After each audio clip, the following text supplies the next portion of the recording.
Friends, எல்லாரும் என்ன பண்றீங்க? இன்னைக்கு சண்டே நம்ம வீட்டில் என்ன ஸ்பெஷல் தாங்க பார்க்க போறீங்க. வாங்க பார்க்கலாம்.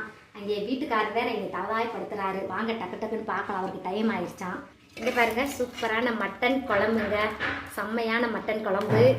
அப்புறம் மட்டன் குழம்பு தகுந்தாப்புல சுட சுட இட்லிங்க, சூப்பராக இருக்கும்.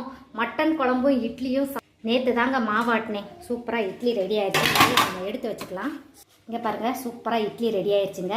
மட்டன் குழம்பு ரெடி ஆயிடுச்சு. இப்போ வந்து நம்ம அவருக்கு வச்சிடலாங்க. இப்போ வந்து அவருக்கு இட்லியை வச்சு மட்டன் குழம்பு ஊற்றி கொடுத்துடலாங்க. டைம் ஆயிடுச்சு பாருங்க. சூப்பராக இருக்குது மட்டன் குழம்பு பார்க்கவே. இங்கே பாருங்கள், இப்போ வந்து அவருக்கு இட்லி கொடுத்துடலாம். அவருக்கு வாயெல்லாம் புண்ணாக இருக்குது, அதனால் லைட்டாக குழம்பு ஊற்றி கொடுத்துருக்கேன். வாங்க அவருக்கு கொடுத்துடலாம். இன்னும் சாப்பிட்டே பார்க்கல, அதுக்குள்ள வேற லெவலா? சாப்பிட்டுட்டு எப்படி இருக்குன்னு டேஸ்ட் சொல்லுங்க. அதே மாதிரிலாம் கொடுத்து வச்சிருக்கணும் இந்த மாதிரி குழம்பு வைக்க. அவ்வளோதான் ஃப்ரெண்ட்ஸ், பாய்.